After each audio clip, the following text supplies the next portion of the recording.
এক সাপ নাকি একবার এক পীর সাহেবের কাছে মুরিদ হয়েছিল। তো পীর সাহেব বলছেন, না বাবা, আমি সাপের মুরিদ বানাই না। কয় যে, না হুজুর, বহুত আশা করে আসছি, গল্প তো, বহুত আশা করে আসছি আমার মুরিদ বানান। আচ্ছা ঠিক আছে, তবে তোমাকে একটা কাজ করতে হবে। কি কাজ? জিকির আজকার এভাবে করবা, কিন্তু কাউরে দংশন করতে পারবে না। হুজুর মেনে নিলাম। সে করছে কি, ময়দানের ভিতরে কাইত হয়ে ধানুয়া জমিন, ধানের জমিন, প্যাডিল্যান্ড, সেখানে কাত হয়ে পড়ে জিকির আজকার করতেছে। রাখাল ধান কাটছে, সন্ধ্যার পর এই ধানগুলি বান্ধে নেবে কি দিয়া দড়ি নেই, খুঁজতে খুঁজতে দেখে লম্বা একটা দড়ি। ওইটা যে সাপ সে তো বুঝে না, সে ওইটারে ধরিয়া এরপরে ধানের আটি বাঁধতেছে। সাপে তো খুব মহারা, সাপ তোর যেই সেই সাপ না, মারাত্মক সাপ। সাপ বলতেছে, আরে বাবা, তুই আমারে দড়ি মনে করলি, আমি তোর কেমন দড়ি, মুরিদ না হলে টার পাওয়া দিতাম।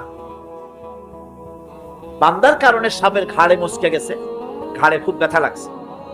বাড়ি নিয়ে যখন দড়িটারে ফালাই দিছে, মাথা কোন রকম কাজ করিয়া বহু কষ্ট করে পীর সাহেবের বাড়ি গিয়ে হাজির। বলছে, হুজুর, কি যে জিকির শিখাইলেন, আমার তো ঘাড় মচকে গেছে।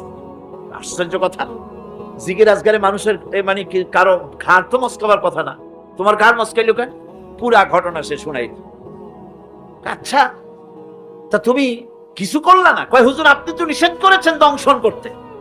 পীর সাহেব বলছেন, বেটা বেকুব, আমি তোমারে দংশন করতে নিষেধ করেছি, ফস করতে তো নিষেধ করি নাই। যখন তোমারে দড়ি মনে করিয়া হাত গায়ে হাত দিছিল, শুধু ফস করে উঠতে 3 লাখ দিয়া বর্ডার পার হয়ে দিল্লি চলে যেত। তুমি ফস করে উঠলা না কেন? সুতরাং ধৈর্যের অর্থ এটা নয় যে আপনারে পাড়াইতে থাকবে, থাপড়াইতে থাকবে, আর আপনি কবেন যে আল্লাহ আমি ধৈর্য ধরতেছি, ইন্নাল্লাহা মা'আস সাবিরিন। এটার নাম ধৈর্য না। ধৈর্য হচ্ছে ওভারকাম করতে হবে, পরিস্থিতির মোকাবেলা করতে হবে অত্যন্ত সহিষ্ণুতার সাথে, বুদ্ধিমত্তার সাথে, দৃঢ়তার সাথে, অবিচলতার সাথে। এটার নাম হচ্ছে সবর। নিজেদের জাতির সেই সব লোকদের ঘটনা নিশ্চয়ই তোমাদের মনে আছে, যারা নাকি শনিবার দিনের বিধানকে অমান্য করেছিল, মাছ খেয়েছিল। এই মৎস্য নিষিদ্ধ মৎস্য ভক্ষণ করার কারণে কতগুলো বান্দর হইল? 70,000। এই 70,000 লোকই কিন্তু মাছ খায় নাই। 3টা ভাগ হয়ে গিয়েছিল। কয়টা ভাগ হয়েছে? 3টি ভাগ হয়েছে বনি ইসরায়েলের মধ্যে।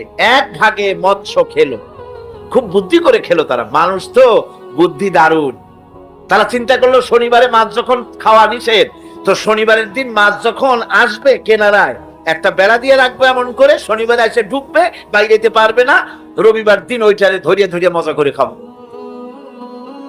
নিষিদ্ধ মৎস্য ভক্ষণ করলো, এই হলো এক শ্রেণী। 2 নম্বরে মাছ খায়ও নাই, নিষেধ করে নাই কাউকে। 3 নম্বরে মাছ খায় নাই, বরং আল্লাহর এই নিষিদ্ধ ব্যাপারটি জানাই দিয়েছে, খবরদার, আল্লাহ নিষেধ করেছেন, মৎস্য খেও না। তাহলে কয়টা ভাগ হলো? 3টি ভাগ। রব্বুল আলামিন ইহুদিদের মধ্য থেকে যারা নিষিদ্ধ মৎস্য, নিষিদ্ধ দিনে মৎস্য যারা ভক্ষণ করলো তাদেরকে, আর যারা মাছ খায় নাই, নিষেধ করে নাই, এই 2 শ্রেণীকে একত্রিত করে সবগুলারে গোষ্ঠী শুদ্ধা রাতারাতি বানর বানাইয়া দিলেন। তার অর্থ কি? এর দ্বারা বোঝা গেল, হক কথা বলতে হবে। অন্যায় চুপ করে যদি সহ্য করেন, অন্যায় যে করে আর অন্যায় যে সহে, দুজনই কি? দুজনই সমান পাপী। আপনাকে নিষেধ করতে হবে, অন্যায়ের বিরুদ্ধে আপনাকে কথা বলতে হবে। লূত আলাইহিস সালামের জামানায় যখন জমিনটাকে উল্টে দেওয়ার জন্য অর্ডার হলো, তখন ফেরেশতা বলছিল, আয় আল্লাহ, এই জমিনে তো একটা লোক আছে যে 30 বছর পর্যন্ত তোমার ইবাদত করেছে, সেই লোকটারে তো সরাবার ব্যাপারে তুমি কিছু বললা না। আল্লাহ রাব্বুল আলামিন বললেন, জমিনটা উল্টায়া ওর মাথায় আগে রাখো, ওরে শুদ্ধা জমিনটারে উল্টায় দাও। কারণ গোটা জাতি যখন আমার সঙ্গে নাফরমানি করছে, আমার নবীর সঙ্গে নাফরমানি করতেছে, তখন এরা কথা বলে নাই। এই লোক নিজের ইবাদত নিয়ে ব্যস্ত ছিল, নিজেকে জাহান্নাম থেকে বাঁচাবার চেষ্টা করেছে। গোটা জাতি জাহান্নামে যায়, সেজন্য ভুরুক্ষেপ করে নাই। হক কথা বলতেই হবে। হক যে বলবে না, হক থেকে যে চুপ থাকবে সে হচ্ছে শয়তানুন আখরাস, বোবা শয়তান। রাসূলুল্লাহ হাদিসে বলেছেন হক থেকে যে চুপ থাকে সেটা কি শয়তান? বোবা শয়তান। বিপদ মুসিবত থেকে বাঁচার জন্য হকের দাওয়াত দিতে হবে, তা না হলে আল্লাহ পাক ক্ষমা করবেন না। না হক যখন সমাজে চলতে থাকে, হকের আওয়াজকে একজনকে হলেও হকের আওয়াজ বুলন্দ করতে হবে। কোরআনে কারিমে রব্বুল আলামিন বলেন ওয়াত্তাকু ফিতনাতান লা তুসিবান্নাল্লাযীনা যালামু মিনকুম খাসসা। সতর্ক থাকো, বেঁচে থাকো ওই সব বিপদ থেকে, মুসিবত থেকে, যেই বিপদ শুধুমাত্র বিপদের কারণ যারা ওদের জন্যই নাজিল হবে না, বরং যারা সহ্য করে তাদের উপরও বিপদ আসবে। কুকুর মরে পড়েছে, আপনি নাকে রুমাল দিয়ে যান, বাড়িওয়ালা ভালাইতেছে না, আপনিও ভালাবার চেষ্টা করতেছেন না, এখন এইটা পচে গলে দুর্গন্ধ হয়ে পরিবেশ নষ্ট করে দেবে। তখন এই মরা কুকুরটার দুর্গন্ধে শুধু বাড়িওয়ালাই অসুস্থ হবে না আশেপাশের লোকেরা অসুস্থ হবে? বলেন আপনারা, সবাই অসুস্থ হয়ে পড়বে। সুতরাং বাড়িওয়ালা যদি না ফেলায়, আপনার দায়িত্বে আপনাকে ফেলতে হবে। অন্যায় যেখানে উঠবে সেখানেই তাকে নির্মূল করতে হবে। এটা হলো উম্মতে মুহাম্মাদের দায়িত্ব। আল্লাহ পাক এর জন্য বলেছেন ওয়ালতাকুম মিনকুম উম্মাতুন ইয়াদউনা ইলাল খায়র ওয়ায়ামুরুনা বিল মারুফি ওয়ায়ানহাউনা আনিল মুনকার ওয়া উলাইকা হুমুল মুফলিহুন। তোমাদের মধ্যে এমন কিছু লোক থাকা দরকার যারা মানুষকে কল্যাণের দিকে ডাকবে এবং অকল্যাণ থেকে মানুষকে ফিরাবে, কল্যাণের দিকে ডাকবে, হকের দিকে ডাকবে, নেক কাজের দিকে ডাকবে, মানুষকে ভালো কাজের দিকে ডাকবে। এরকম কিছু লোক তোমাদের মধ্যে হয়ে যাওয়া উচিত, তৈরি হওয়া উচিত, যারা হকের দাওয়াত নিয়ে তারা সমাজে বেরোবে। কারণ মুসলমানেরা হলো আমাদের সম্পর্কে আল্লাহ পাক বলেছেন কুনতুম খায়রা উম্মাতিন উখরিজাত লিন-নাসি তা'মুরুনা বিল মা'রুফি ওয়া তানহাউনা আনিল মুনকার। তোমরা হচ্ছে শ্রেষ্ঠ জাতি। আমরা কি জাতি? আমরা যে শ্রেষ্ঠ জাতি সে কথা বলার মতো হিম্মত এখন আমাদের আর নাই, যার জন্য আপনারা আওয়াজ দিলেন, যা শোনাই গেল। মুসলমানেরা কি জাতি? খায়রে উমাম, ইমামে আকওয়াম। পৃথিবীর ভিতরে সমস্ত জাতি সমূহের ভেতরে শ্রেষ্ঠ জাতি কারা? আরো জোরে বলুন। একথা কে বলেছেন? আল্লাহ পাক বলেছেন তোমরা শ্রেষ্ঠ জাতি। তোমাদের দায়িত্ব হচ্ছে তা'মুরুনা বিল মা'রুফ ওয়া তানহাউনা আনিল মুনকার। তোমাদের দায়িত্ব হচ্ছে ভালো কাজের আদেশ করবে, অন্যায় কাজ থেকে মানুষদেরকে ফিরাবে। এটা হচ্ছে তোমাদের দায়িত্ব। এই দায়িত্ব যদি আমরা পালন করতাম তাহলে আমাদের সমাজের ভেতরে এই অন্যায় অসত্য টিকে থাকতে পারতো না। আমরা মানুষকে ভালো কাজের আদেশ দেই না। ভালো কাজের আদেশ দিতে হলে ক্ষমতায় থাকতে হয়। আদেশ আর অনুরোধ এই দুটো কি এক জিনিস? আদেশ আর অনুরোধ দুটো কি এক জিনিস? আদেশ দিতে গেলে আদেশের জায়গায় পৌঁছাতে হয়। আদেশের জায়গায় না গিয়ে কাউকে হুকুম দেওয়া যায় না, অনুরোধ জানাতে হয়। গভর্নমেন্টের কাছে বিনীতভাবে অনুরোধ জানাই, সিনেমার অশ্লীলতার জ্বালায় টিকতে পারি না, রমজান মুবারক এসেছে, এই অশ্লীল সিনেমার ছবি নামায় ফেলা হোক, বিনীতভাবে অনুরোধ জানাই। এটা হলো অনুরোধ, এটা হচ্ছে অর্ডারের কাজ। তা'মুরুনা বিল মা'রুফ, আমর, হুকুম, অর্ডার। অনুরোধ করে হয় না, এটা আদেশ দেওয়ার মাকামে যেতে হয়। সেই আদেশের মাকামে আমরা কি যেতে পেরেছি? পারিনি। আমাদের অবস্থা হচ্ছে মোল্লার দৌড় মসজিদ পর্যন্ত। এই কথাটা যে কে শুনাইছে আল্লাহই জানে। মোল্লা কো জো মিলা হ্যায় মসজিদ মে সেজদে কি ইজাজত, মোল্লা কো জো মিলা হ্যায় মসজিদ মে সেজদে কি ইজাজত, নালায়েক সমঝতে হ্যায় यही ইসলাম কি আজাদ। মৌলভী সাহেব মসজিদের ইমামতি পাইছেন আর মনে করেছেন যে আমি ইসলামের স্বাধীনতা পেয়ে গিয়েছি। ডিসি সাহেব যদি দাওয়াত দেয়, মন্ত্রী সাহেব যদি দাওয়াত দেয়, আনন্দে অস্থির হয়ে যায়। আরে বাপরে, ডিসি দাওয়াত দিছে, কি সোজা কথা, মরি কি বাঁচি, উঠি কি পড়ি। ওই জায়গা পার্লামেন্ট, সেক্রেটারিয়েট, বঙ্গভবন যেদিন কোরআনের দখলে আসবে, সেদিন অন্যায়কে বন্ধ করা সম্ভব হবে। আল্লাহর দিকে যে ডাকে, সেই ওমান দা ইলাইহি, হাদিস শরীফের ভিতরে আছে মান ক্বালা বিহি সাদাকা, কোরআন থেকে যে কথা বলে সে কি কথা বলে? সত্য কথা বলে। কোরআন থেকে যে কথা বলে সত্য কথা বলে। মান ক্বালা বিহি সাদাকা ওয়া মান আমিলা বিহি উজরা, আরে কোরআন থেকে যারা আমল করে আল্লাহ তাদেরকে পুরস্কৃত করে। ওয়া মান হাকামা বিহি আদালা, কোরআন থেকে যে বিচার করে সেই জাস্টিস, ইনসাফ কায়েম করে। ওয়া মান দা ইলাইহি হুদিয়া ইলা সিরাতিল মুস্তাকিম, আর যারা কোরআনের দিকে দাওয়াত দেয় তাদের দাওয়াতই সহজ সরল দাওয়াত। আওলাদের রাসূল আপনাদের সামনে কোরআনের দাওয়াত দিলেন, কোরআনের পক্ষে কাজ করুন, সবাই হাত উঁচু করে আপনারা সমর্থন দিয়েছেন। আমরাও অপেক্ষা করব এই সমর্থন আপনারা কতদিন বজায় রাখতে পারে। আল্লাহ যেন তৌফিক দেন। জোরে বলেন আমিন। আরো জোরে বলেন আমিন। ওয়া মান আহসানু কাওলাম মিম্মান দা ইলাল্লাহ, ওর চাইতে ভালো কথা কার? যে মানুষকে আল্লাহর দিকে ডাকে। আমরা কার দিকে ডাকি? বিশ্বাস করুন, আমরা তো সমাজতন্ত্রের দিকে মানুষ ডাকি না। বলেন, আমরা কি সমাজতন্ত্রের দিকে মানুষ ডাকি? পুঁজিবাদের দিকে ডাকি, জাতীয়তাবাদের দিকে ডাকি, ধর্মনিরপেক্ষ মতবাদের দিকে ডাকি। আমরা কার দিকে ডাকি? ধর্মনিরপেক্ষ। আমার বন্ধুগণ, মজা তো এখানেই, মজা তো এখানেই। আল্লাহর কথা বলায় যত মজা, এত মজা পৃথিবীতে আর কোথাও নাই। আমি নেতার প্রশংসা করব কখন? আমি তো আমার আল্লাহর প্রশংসা করি, শেষ করতে পারলাম না। আমার আল্লাহ কত বিরাট, কত বড়, কত মহান, কত আজিম। আল্লাহু আকবার, কত মহান তিনি। সেজন্য আমি বলি ওই রকম রাজনৈতিক দল না করাই ভালো। সেই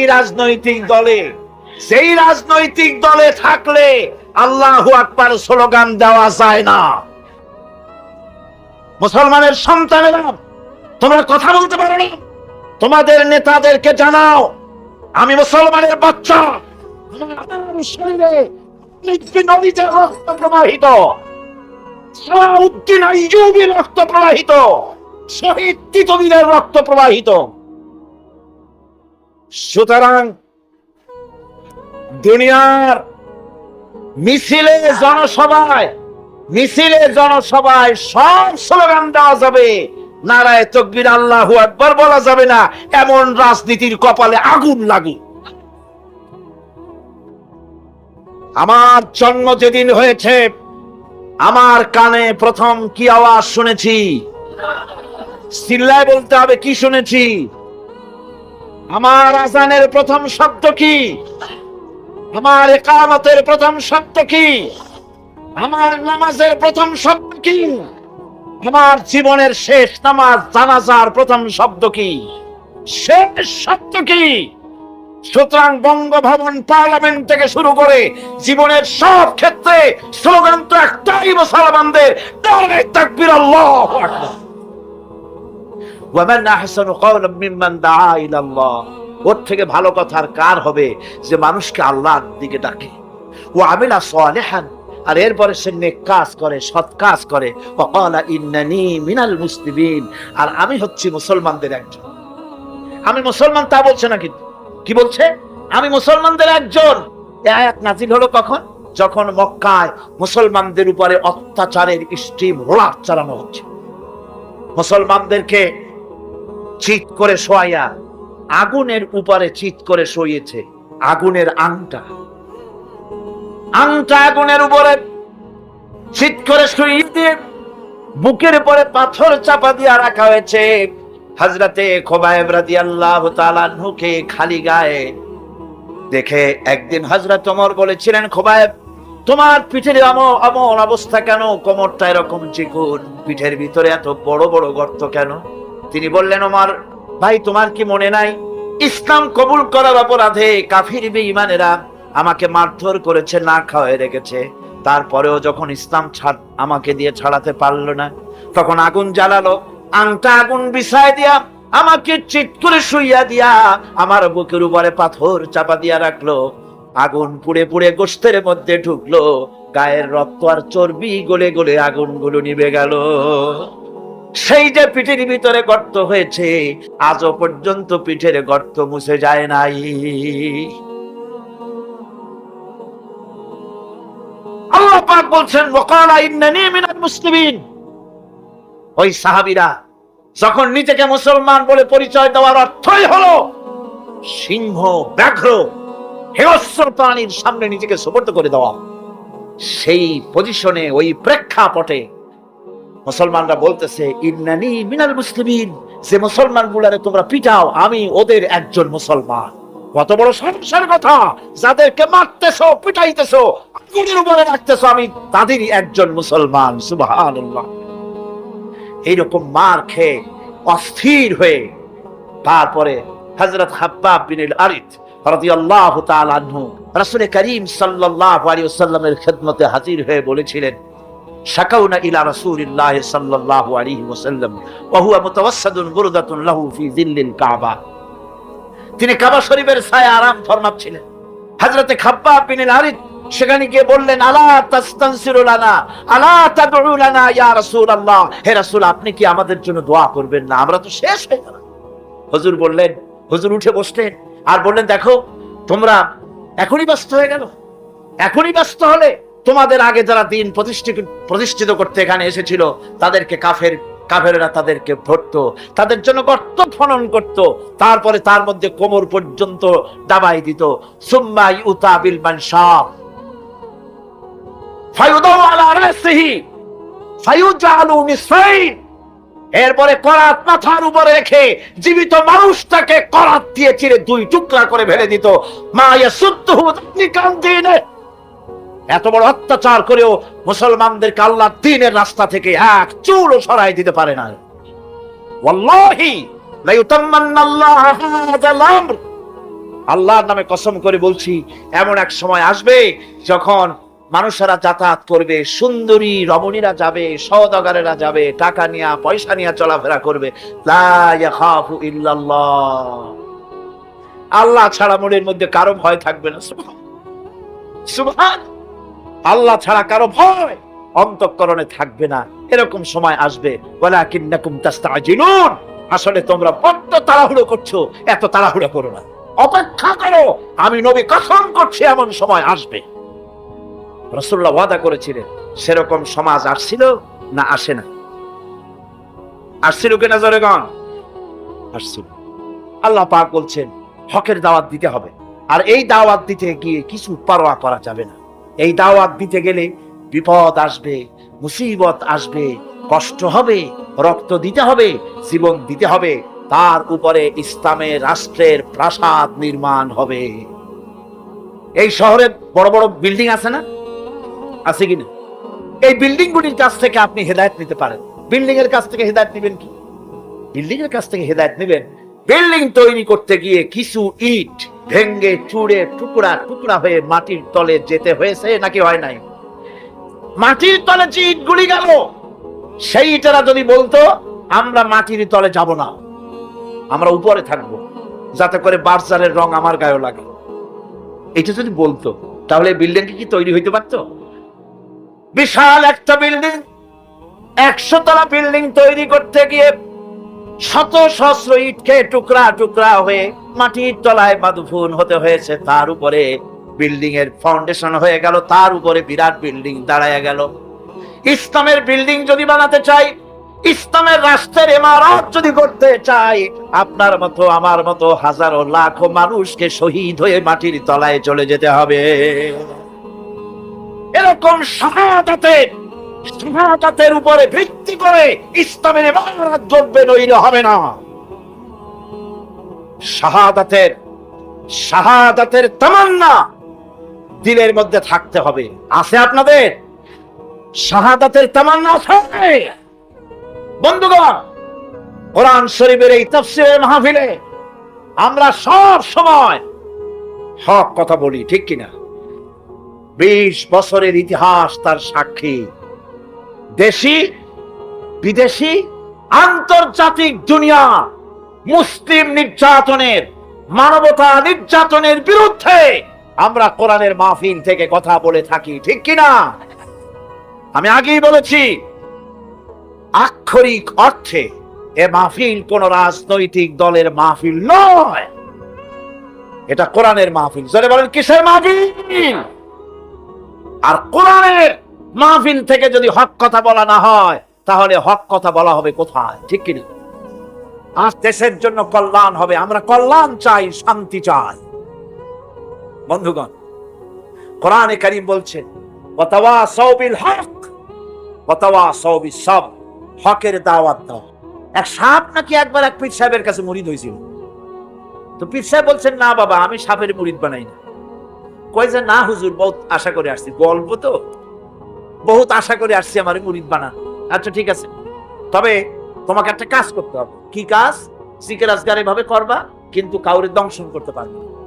হুজুর মেনে নিলাম।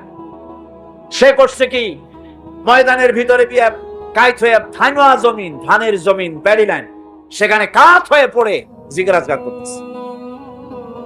রাখাল ধান কাটছে, সন্ধ্যার পর এই ধানগুলি বান্ধে নেবে কি দিয়া দড়ি নেই, খুঁজতে খুঁজতে দেখে লম্বা একটা দড়ি।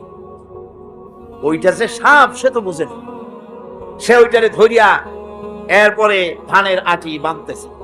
সাপে তো খুব মহারা, সাপ তো আর যেই সেই সাপ না, মারাত্মক সাপ। সাপ বলতেছে, আরে বাবা, তুই আমারে দড়ি মনে করলি, আমি তোর কেমন দড়ি, মুরিদ না হলে টার পাওয়া দিতাম। বান্দার কারণে সাপের ঘাড়ে মচকে গেছে, ঘাড়ে খুব ব্যথা লাগছে। বাড়ি নিয়ে যখন দড়িটারে ফালাই দিছে, মাথা কোন রকম কাজ করিয়া বহু কষ্ট করে পীর সাহেবের বাড়ি গিয়ে হাজির। বলছে, হুজুর, কি যে জিকির শিখাইলেন, আমার তো ঘাড় মচকে গেছে। আশ্চর্য কথা, জিকির আজগারে মানুষের মানে কারো ঘাড় তো মচকাবার কথা না, তোমার ঘাড় মচকাইলো কেন? পুরা ঘটনা সে শুনাইল। আচ্ছা, তা তুমি কিছু করলা না? কয়, হুজুর, আপনি তো নিষেধ করেছেন দংশন করতে। পীর সাহেব বলছেন, বেটা বেকুব, আমি তোমারে দংশন করতে নিষেধ করেছি, ফস করতে তো নিষেধ করি নাই। যখন তোমারে দড়ি মনে করিয়া হাত গায়ে হাত দিছিল, শুধু ফস করে উঠতে 3 লাখ দিয়া বর্ডার পার হয়ে দিল্লি চলে যেত। তুমি ফস করে উঠলা না কেন? সুতরাং ধৈর্যের অর্থ এটা নয় যে আপনারে পাড়াইতে থাকবে, থাপড়াইতে থাকবে, আর আপনি কবেন যে আল্লাহ আমি ধৈর্য ধরতেছি, ইন্নাল্লাহা মা'আস সাবিরিন। এটার নাম ধৈর্য না। ধৈর্য হচ্ছে ওভারকাম করতে হবে, পরিস্থিতির মোকাবেলা করতে হবে অত্যন্ত সহিষ্ণুতার সাথে, বুদ্ধিমত্তার সাথে, দৃঢ়তার সাথে, অবিচলতার সাথে। এটার নাম হচ্ছে সবর। আল্লাহ রাব্বুল আলামিন হযরত আইয়ুব আলাইহিস সালামকে ক্ষমা করে দিলেন, মাফ করে দিলেন, রোগ শেফা করে দিলেন। অধৈর্য তিনি হন নাই, ধৈর্য ধারণ করেছিলেন। হযরতে ইউসুফ আলাইহিস সালাম, হযরতে ইয়াকুব আলাইহিস সালামের চোখের থেকে তাকে সরায় দেওয়া হলো। এত বড় বিরাট বিপদ, সেই বিপদেও তিনি ধৈর্য ধারণ করেছেন। ধৈর্য ধারণ করার কারণে আল্লাহ রাব্বুল আলামিন এমন নিয়ামত তারে দান করলেন। আল্লাহ পাক হযরত ইউসুফ আলাইহিস সালামকে বাঁচায় রাখলেন। শুধু বাঁচান নাই, প্রেসিডেন্ট বানায় দিলেন। আর তার জামা নিয়ে যখন আসতেছিলেন, কোথায় মিশর, কোথায় কেনান, হযরতে ইয়াকুব আলাইহিস সালাম বলেছেন, আমি যেন আমার নাকের ভিতরে ইউসুফের ঘ্রাণ পেতেছি। হযরতে ইউসুফ আলাইহিস সালাম তিনিও কি বিরাট ধৈর্যের পরিচয় দিলেন, কোরআন সাক্ষী। সামনে তার সেই 11 ভাই যারা তাকে ফেলে দিয়েছিল গর্তের ভিতরে। হযরতে ইউসুফ আলাইহিস সালাম ইচ্ছে করলে তো 11 জনকে মারিয়ে ফেলাই দিতে পারতেন, ঠিক কি? কিন্তু তা তিনি করেন নাই। 11 ভাইকে তিনি চিনেছেন, সাহায্য করেছেন। আর ওই 11 ভাই সম্পর্কে হযরত ইউসুফ আলাইহিস সালাম বললেন, লা তাসরিবা আলাইকুমুল ইয়াউম, তোমাদের বিরুদ্ধে আমার আজকে কোনো বিদ্বেষ নাই, আমি তোমাদেরকে মাফ করে দিলাম। সুবহানাল্লাহ, সুবহানাল্লাহ। রাসূল করিম সাল্লাল্লাহু আলাইহি ওয়াসাল্লাম এই ধৈর্যের পরিচয় দিয়েছে। কত মার তাকে দিয়েছে তায়েফের ময়দান।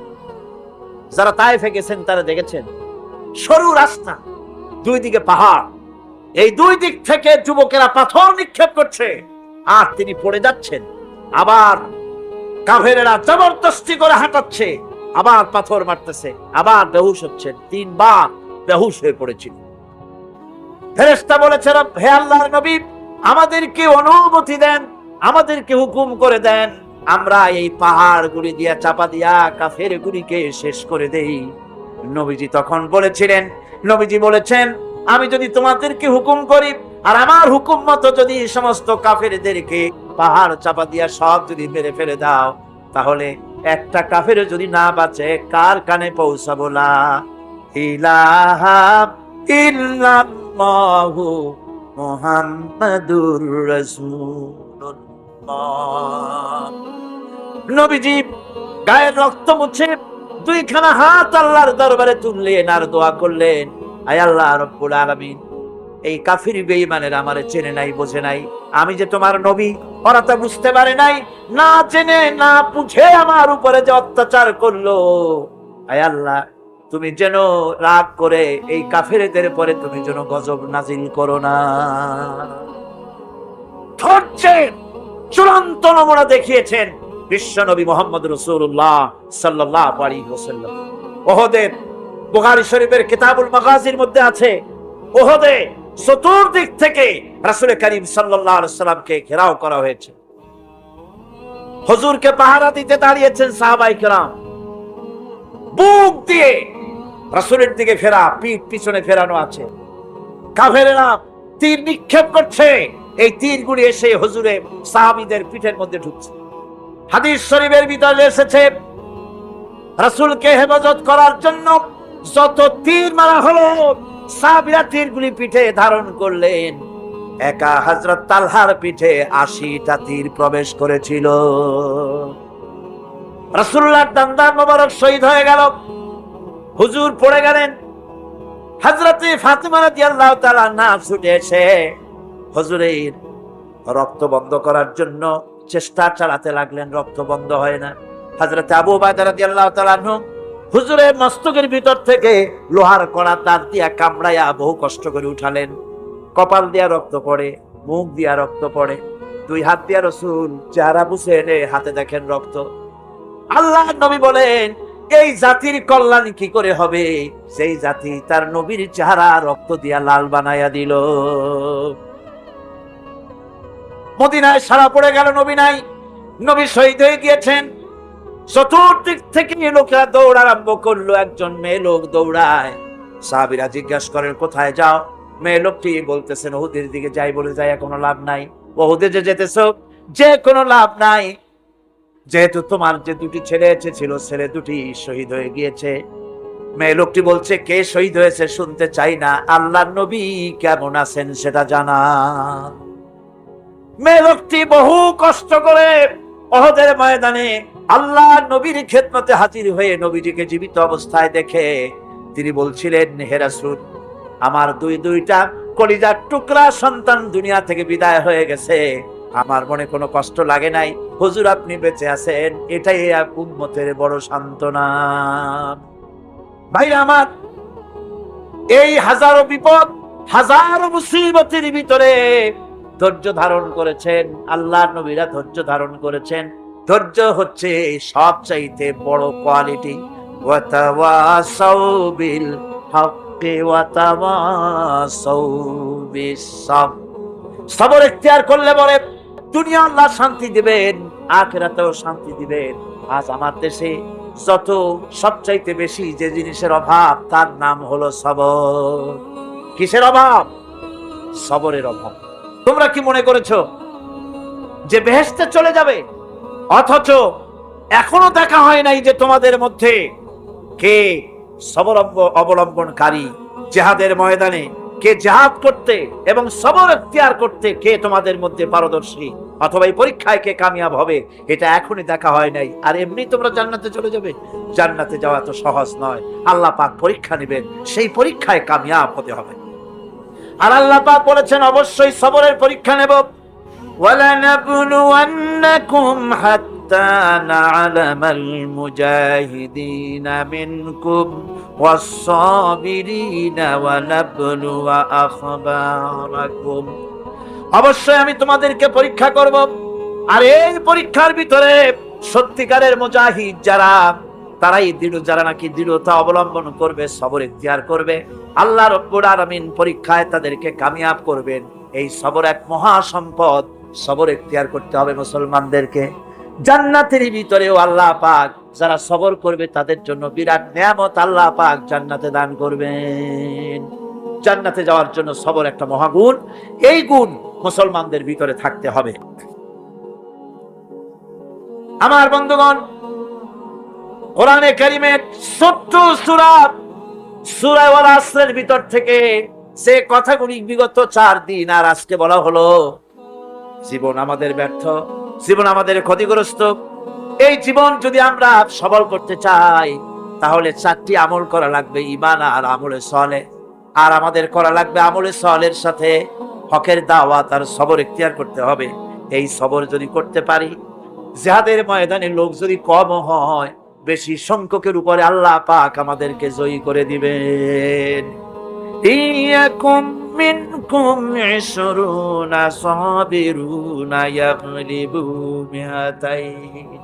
তোমাদের মধ্যে যদি 20 লোক যদি তোমাদের মধ্যে সাবির হয়, ধৈর্যশীল হয়, তাহলে 200 লোকের উপরে আমি আল্লাহ রাব্বুল আলামিন তোমাদেরকে জয়যুক্ত করে দেব। জোরে কোন সুবহানাল্লাহ। 20 জন যদি হয় 200-র উপরে আমি তোমাদেরকে জয়যুক্ত করে দেব। সুসংবাদ হচ্ছে সেই সব ধৈর্যধারীদের জন্য, সবর ইখতিয়ারকারীদের জন্য, যারা বিপদ আসলে বলে, কি বলে? পড়েন আমার সাথে, ইন্না লিল্লাহি ওয়া ইন্না ইলাইহি রাজিউন। এইটা আমরা পড়ি কখন? কেউ মরে গেলে বলি, আর পড়ি না। সমস্ত বিপদ আসলেই ইন্না লিল্লাহি ওয়া ইন্না ইলাইহি রাজিউন। আমরা তো জানিও না, দোয়া সব মুখস্থ করে মানছে, অনেক মানুষ অনেক দোয়া মুখস্থ করছে, কিন্তু লাগাবে কোন জায়গায় তা জানে না। একজনে শুনছে তার শাশুড়ি মারা গেছে, কয় নাউজুবিল্লাহ। আবার আরেকজনে বলছে, শুনছো বলে কি? বলে তোমার ছেলে তো মেট্রিকে ফার্স্ট হয়েছে, কয় ইন্না লিল্লাহ। দোয়া মুখস্থ করছে, লাগাইবি কোথায় জানে? ইসলাম আমাদের সব শিখাচ্ছে। আশ্চর্য হবেন, বলবেন মাশাআল্লাহ, সুবহানাল্লাহ। খোঁজ খবরই শুনবেন, আলহামদুলিল্লাহ। খাইতে মজা লাগতেছে, বলবেন আলহামদুলিল্লাহ, সুবহানাল্লাহ। এসব তো কিছু বলে টলে না, বিসমিল্লাহ কয়। আল্লাহর নাম নিতেই চায় না। আল্লাহ পাকের যখন বিপদ আসে, মুসিবত আসে, রব্বুল আলামিন বলেন বিপদ যখন আসে, মুসিবত যখন আসবে, বান্দা যারা মুমিন তারা পড়ে ইন্না লিল্লাহি ওয়া ইন্না ইলাইহি রাজিউন। নিশ্চয়ই আমরা আল্লাহর জন্য এবং আমাদের সকলকেই আল্লাহর কাছে ফিরে যেতে হবে। এই কথাটা মুমিনদেরকে বলতে হবে। ঘুমের দোয়া আছে, রাসূলুল্লাহ ঘুমাবার সময় দোয়া পড়তেন, নামাজের পরে দোয়া পড়তেন। কত দোয়া যে হুজুর পড়েছেন। ইমাম নববীর একটা কিতাবই আছে, কিতাবুল আজকার, এত বড় কিতাব। সিহাসেত্তা থেকে সমস্ত দোয়াগুলি বেছে বেছে তিনি এই কিতাবের মধ্যে এনেছেন, কিতাবুল আজকার। এই কিতাবুল আজকারের ভিতরে দেখা যায় রাসূলুল্লাহ কত দোয়া করেছেন। সকালে, সন্ধ্যায়, রাতে, শুতে, উঠতে, বসতে, হাসিতে, খুশিতে, বিপদে, মুসিবতে, সব সময় দোয়া। এই দোয়াগুলি আপনারা মুখস্থ করবেন। এই দোয়াগুলি বই কিনে নেবেন এবং তার থেকে মুখস্থ করবেন, অর্থ সহকারে জানবেন এই দোয়াগুলি কি মূল্যবান দোয়া। আল্লাহর কাছে এই দোয়াগুলি হুজুর করতেন। আমার বন্ধুগণ, সবরকারীদের জন্য আল্লাহ রাব্বুল আলামিন জান্নাতের ভিতরে সুউচ্চ মর্যাদা দান করবেন। তাদের জন্য সুসংবাদ রয়েছে, উলাইকা ইউজজাউনাল গুরফাতা বিমা সাবারু ওয়া ইউলাক্কাউনা ফিহা তাহিয়াতাও ওয়া সালামা। আল্লাহ রাব্বুল আলামিন তিনি বলছেন, এরা হচ্ছে সেই সব লোক যারা নাকি সবর ইখতিয়ার করেছিল দুনিয়ার ময়দানে। তাদেরকে আল্লাহ পাক জান্নাতের ভিতরে সুন্দর সুন্দর জায়গা, সুউচ্চ জায়গা, প্রশংসিত জায়গা তাদেরকে দান করা হবে এবং তাদেরকে শুভ সম্বোধন করা হবে। সেখানে তারা চিরকাল প্রবেশ করে থাকবে। আল্লাহর দয়া তো দারুণ বান্দার উপরে। বান্দা যদি একটু আমল করে, ভালো পথে চলে, গতকাল বলেছি সওয়াব করবেন একটা, আল্লাহ নেকি দেবেন 10টা। নেকির কাজ করবেন, আল্লাহ দিবে কয়টা? 10টা। তিনি তো রহমান, তিনি রাহিম, এত দয়া তার। বান্দা যদি আল্লাহ রাব্বুল আলামিনের দিকে, কোন বান্দা যদি এক বিগত এগোয়, আল্লাহ পাক তার দিকে হেঁটে আসেন। বান্দা যদি হেঁটে যায়, আল্লাহর রহমত বান্দার দিকে দৌড়াইয়া যায়। আল্লাহ পাক বলছেন, আমার গজবের চাইতে আমার রহমত বেশি। সুবহানাল্লাহ।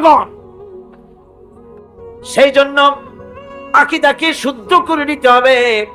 কেউ কিছুই দিতে পারবে না, দেওয়ার মালিক হলো আল্লাহ রাব্বুল আলামিন। মালিককে এমন দেওয়া দিবেন, পড় গিয়া জিস পর নজর बंदा को मौला कर दिया, पड़ गया जिस पर नजर बंदा को मौला कर दिया, आ गया जिस दाम में जोश कतरा को दरिया कर दिया।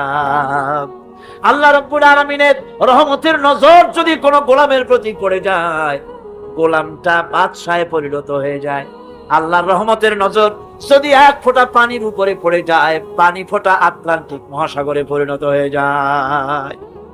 সে আল্লাহ রাব্বুল আলামিনের উপরে ঈমান এনে সৎ কাজ করে হকের দাওয়াত দিয়া সবর ইখতিয়ার করলে পরে আল্লাহ পাক তাদেরকে জান্নাত দান করবেন। জান্নাতের সুউচ্চ মাকাম আল্লাহ পাক দান করে দিবেন। এই 4 দিন ধরে যে কথাগুলি আমি আপনাদের সামনে বললাম, এই কথাগুলির ভিত্তিতে রাসূলুল্লাহ লোক তৈরি করেছিলেন। আবু বকর হলেন, ওমর হলেন, আলী হলেন, ওসমান হলেন, রিদওয়ানুল্লাহ তাআলা আলাইহিম আজমাইন। এই সব সাহাবায়ে কেরাম ঈমানের উপরে, ধৈর্যের উপরে, সবরের উপরে, আমলে সালের উপরে তৈরি হয়ে গেলেন। আর এই লোকগুলো নিয়ে রাসূলুল্লাহ ইসলাম প্রতিষ্ঠা করলেন। মদিনায় আজ আল্লাহর নবী প্রেসিডেন্ট হয়ে গেলেন। সুবহানাল্লাহ। রাসূলুল্লাহ আজকে প্রেসিডেন্ট। সমাজ বিনির্মাণে সূরা আসরের বিরাট অবদান। আল্লাহ বললেন, জীবনের সমস্ত মানুষের জীবন বিফল, ব্যর্থ, ক্ষতিগ্রস্ত। 4টা কাজ করলে জীবন সফল হয়ে যাবে। কয়টা কাজ? মাত্র 4টা কাজ। এই 4টি কাজ যদি বাংলাদেশের জনগণ করে, ঈমান যদি আনে, সৎ কাজ যদি করে, হকের দাওয়াত যদি দেয়, কোনো ভয় পাবে না। মসজিদের মেম্বারে বসে হক কথা বলবে, তাতে চাকরি থাকুক আর চলে যাক। এর নাম ঈমান। এর নাম কি? এর নাম ঈমান। সুতরাং আজ ওলামাদের সবচাইতে বড় দায়িত্ব, সবচাইতে বড় দায়িত্ব কার? ওলামা, হোতামা। তারা হচ্ছেন ওমানাউদ্দিন, দ্বীনের আমানত আলেমদের কাছে। কার কাছে? ওলামাদের কাছে দ্বীনের দায়িত্ব। মাহফিলের ভেতরে, মসজিদের মেম্বারে দাঁড়িয়ে হক কথা বলতে হবে, না হকের বিরুদ্ধে কথা বলতে হবে। চাকরি থাক, কোনো পরোয়া করি না। রুজির মালিক আল্লাহ। রুজির মালিক কে? জোরে চিল্লা এখন কে? আল্লাহ রাব্বুল আলামিন বলেছেন, ওয়া মা মিন দাব্বাতিন ফিল আরদি ইল্লা আলাল্লাহি রিজকুহা। এই পৃথিবীর বুকে এমন কোন বিচরণশীল জীব নাই যে জীবের রিজকের দায়িত্ব আমি আল্লাহ আমার নিজ হাতে গ্রহণ করি নাই। বেটা রিজিকের মালিক আমি, তুমি সুসু করো কেন? তোমারও তো ভয় কেন? হক কথা বলতে হবে। হক কথা যদি সাহাবায়ে কেরাম না বলতেন, তাহলে মক্কা ইসলাম শেষ হয়ে যেত, মদিনা পর্যন্ত আসতে পারতো না। ঠিক কি না? আমাদের শানদার মাঝি ওলামায়ে কেরামদের রয়েছে শানদার মাঝি, অর্থাৎ উজ্জ্বল অতীত। উজ্জ্বল অতীত। বন্ধুগণ, আমি বাংলাদেশের সমস্ত ওলামায়ে কেরাম, মাশায়েখে এজাম সকলকে বিনীতভাবে অনুরোধ করি, ওলামা, মাশায়েখ, ইসলামী দলগুলি যদি এক হয়ে যায়, এই দেশে ইসলাম কায়েম করা কোনো কঠিন বিষয় নয়। আমার এই কথা কি ঠিক? ওলামারা এক হইলে, পীর সাহেবরা, ইসলামী দলগুলি এক হলে ইসলাম যে কায়েম হয়ে যাবে, এ কথা আমাদের শত্রুরা বোঝে নাকি বোঝে না? বোঝে কি না? বোঝে বলেই এক হতে দেয় না। আপনারা যেন অন্যদের শিকার হবেন না, ম্যাক্সিমাম স্যাক্রিফাইস করতে আমরা যেন পারি। সমস্ত টুপি আমরাই 5 কোটি বানাইতে পারবো না, সম্ভব? সব টুপিগুলি গোল বানাইতে পারবো না, সব টুপিগুলি কিস্তি বানাতে পারবো না। জামায় টুপিতে বিভিন্ন ব্যাপারে কিছুটা ব্যতিক্রম তো থাকবেই, অতীতেও ছিল, এখনো আছে। সুতরাং এইগুলিকে আল ইত্তেহাদ মাল ইখতিলাফ, ছোটখাটো মতভেদ ভুলে গিয়ে ঐক্যের প্ল্যাটফর্মে আসতে পারলে এদেশে ইসলাম কায়েম হওয়ার সম্ভাবনা 100-তে 100 ভাগ। শুনলেন না বিদেশি বক্তারা কি বক্তৃতা করলেন? জীবনেও এত বড় কোরআনের মাহফিল চোখে দেখেন। সুবহানাল্লাহ, সুবহানাল্লাহ। সেই বাংলাদেশে যদি কোরআনের শাসন কায়েম না হয়, তাহলে আমি একটা মারাত্মক বড় কথা বলবো। এই দেশে যদি ইসলাম কায়েম না হয়, সাধারণ জনগণ দায়ী হবে না। কিয়ামতে আমি আশঙ্কা করি আলেম ওলামা, পীর বুজুর্গ, ইসলামী দলগুলি দায়ী হয়ে যাওয়ার সম্ভাবনা বেশি। আল্লাহ যেন দয়া করে সব ওলামাদেরকে, পীর সাহেবদেরকে বুকে বুকে মেলার তৌফিক দান করে দেয়। আল্লাহ যেন আমাদের মধ্যে পারস্পরিক মহব্বতকে বৃদ্ধি করে দেন। আওলাদ রাসূল আমার থেকেও সুন্দর করে বলেছেন, আলিয়ায় পড়লে সবে দেখতে পারে না, তার ইলম সব কুছ খা লিয়া। আর দেওবন্দীদেরকে এইভাবে উনি একটা বলেছেন। তো এইভাবে করে একদল আর একদলকে দেখতে পারবো না, এক পীর আর এক পীরকে সহ্য করতে পারবো না। এটাই আমাদের পতনের কারণ। আল্লাহ যেন আমাদের সকলকে এক প্ল্যাটফর্মে বসার, একজন আর একজনকে চুমা খাওয়ার, বুকের সাথে লাগাবার তৌফিক আল্লাহ যেন দিয়ে দেন। সকলে কোন আমিন। বন্ধুগণ, ওলামাদের ব্যাপারে আমি খুব আশাবাদী। আমি এখন অত্যন্ত আশাবাদী বাংলাদেশে ইসলাম কায়েম হবে ইনশাআল্লাহ, ইনশাআল্লাহ। কারণ আমরা আমাদেরকে দাবায় রাখতে পারবে না কেউ। বিশ্বকবি, কবি সম্রাট আল্লামা ইকবাল রহমাতুল্লাহ আলাইহি বলেছেন, বাতিল সে দবনে ওয়ালে আয়া সমা নেহি হাম, बातिल से दबने वाले आया आसमा नहीं हम, सो बर कर चुका है तू इम्तिहान हमारा। বাতিলের সামনে মাথা নত করার জাতি আমরা নই। আকাশ বারবার পরীক্ষা করেছে, আমরা বাতিলের সামনে মাথা নত করব না। আমরা ভেঙ্গে যাব, মাথা নিচু করব না। আমাদের জেল হতে পারে, আমাদের ফাঁসি হতে পারে, কিন্তু তারপরেও কোরআনের রাজ বাংলাদেশে কায়েম হবে ইনশাআল্লাহ। আরো জোরে বলেন আমিন। এরপরে আমি মা বোনদের ব্যাপারে বলতে চাই। মা বোনদের ব্যাপারে তো এখানে আজকে হাজার হাজার মা বোনেরা এসেছিলেন, তাদের ব্যাপারে আমরা কথা বলেছি, বহু প্রশ্নের জবাব দিয়েছি। মা বোনদের বলতে চাই, ইসলাম আপনাদেরকে ঠকায় নাই। বিশ্বাস করেন, আমার মা বোনেরা যদি জানতেন ইসলাম তাকে, এই কোরআন তাকে কি অধিকার দিয়েছে, আমার রসুল তাকে কি অধিকার দিয়েছে, এই কথা যদি আমার মা বোনেরা জানতেন, অবশ্যই তারা সব রকমের সংগঠন ছেড়ে দিয়ে এক প্ল্যাটফর্মে এসে সরকারের কাছে তারা দাবি জানাতেন, কিচ্ছু চাই না, কোরআন আমাদের যা দিয়েছে সেইটা আমাদের ফিরাইয়া দাও। মা বোনেরা সেই আন্দোলন করুন, আপনাদের ইজ্জত বাঁচবে, সম্ভ্রম বাঁচবে, সতীত্ব বাঁচবে, দেশ বাঁচবে, জাহান্নাম থেকে কিয়ামতে বেঁচে যাবেন যদি কোরআনের পক্ষে আপনারা কাজ করতে পারেন। আল্লাহ সেই তৌফিক আপনাদেরকে যেন দান করেন, আমরা বলি আমিন। জোরে মা বোনেরা, পর্দা আজকে দেশ থেকে উধাও হয়ে যাচ্ছে। পর্দার কনসেপ্ট যেটা আছে সেটা চলে যাচ্ছে। নারীরা বেপর্দা হচ্ছে, জেনা ব্যভিচার বাড়তেছে, ধর্ষণ বাড়তেছে, হারামি বাড়তেছে। মা বোনদের বলবো, ইসলাম যে ধরনের পর্দা করতে বলেছে সেই পর্দা আপনারা সেভাবে করুন। সে ব্যাপারে বহুত বই আছে, বইগুলি খরিদ করে পর্দার নিয়ম কানুন জেনে সেভাবে আপনারা চলেন। আপনার চাকরি বাকরি, অফিস আদালত, তিজারত সবটাই করতে পারবেন পর্দার ভেতরে থেকে। আল্লাহ যেন সে তৌফিক আপনাদেরকে দেন। যুব সম্প্রদায়ের ব্যাপারে বলতে চাই, আজকের মাহফিলে যুবকদের সংখ্যা কম না বেশি? বেশি মানে কি? জনমের মতো বেশি। আলহামদুলিল্লাহ, আলহামদুলিল্লাহ। একটি জিনিস সম্পর্কে আমি আপনাদেরকে বলবো, সেটা হলো আমার দেশের সবচাইতে নারী নির্যাতনের বড় হাতিয়ার হলো যৌতুক। অবশ্য চট্টগ্রামে যৌতুক নাই, আছে এখানে? কি সর্বনাশ! মনে করছিলাম যে অন্তত চট্টগ্রামটা যৌতুকের হাত থেকে মুক্ত আছে বোধহয়, এখানে বেশি। যৌতুক প্রথা এটি হারাম। বিবাহে মহারানা দিতে হয়। মহারানা দেওয়া কি সুন্নত না নফল? মাশাআল্লাহ, আপনারা তো জানাই আছে মহারানা দেওয়া ফরজ।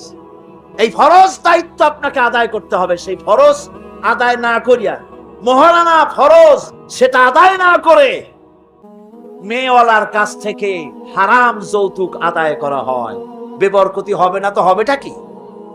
বিবাহের সময় শ্বশুর যদি কিছু দেয়, সুন্নত দেওয়া সুন্নত, নেওয়া সুন্নত, কিন্তু জোর করে আদায় করে নেওয়া হারাম। আপনার ছেলে যখন বিবাহ দিবেন, কোরআনের মাহফিলে ওয়াদা করতে পারবেন যে অন্তত আমার ছেলে বিয়ে দেওয়ার সময় শুকরের মাংসের মতো হারাম যৌতুক আদায় করব না। পারবেন ওয়াদা করতে? তাহলে ছেলের বাপেরা, যেসব বাপেদের ছেলে আজও বিয়া হয় নাই, ওই সব ছেলেদের পিতারা হাত উঁচু করে দেখান। হাত। অনেক বাচ্চারা হাত তুলছে, আরে বাচ্চারা তো বাপ হও নাই, হাত উঁচু করেন আমি দেখি।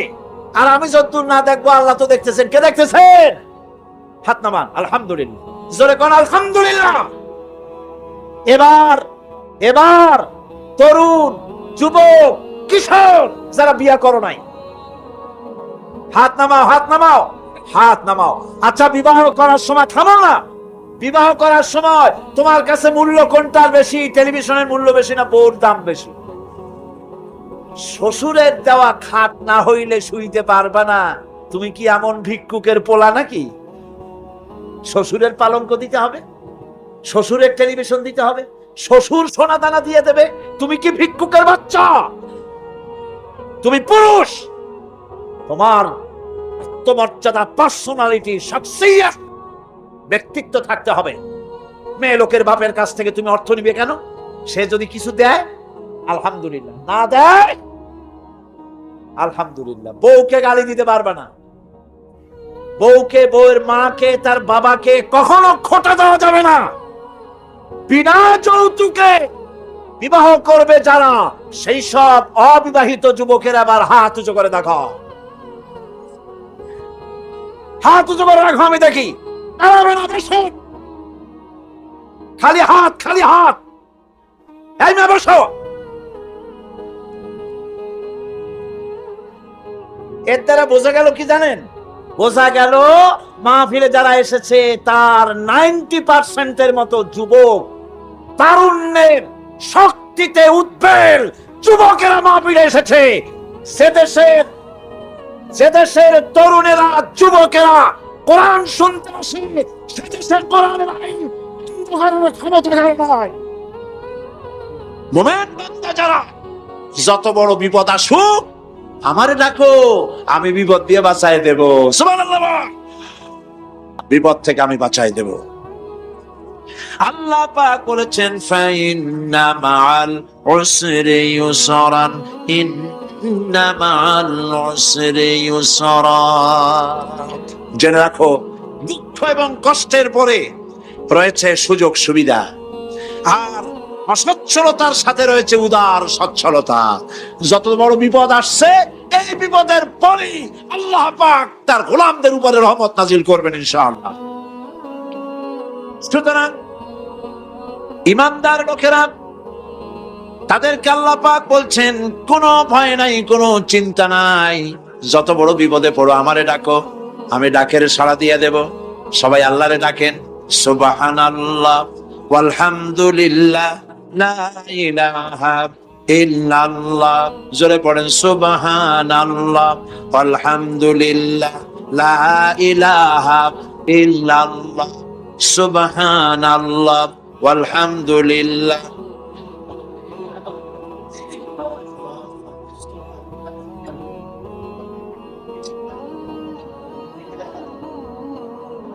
লা ইলাহা ইল্লাল্লাহু মুহাম্মাদুর রাসূলুল্লাহ। আল্লাহর উপর ঈমান আনলে যত ফায়দা হয় এত ফায়দা দুনিয়ায় কোথাও নাই। সুবহানাল্লাহ।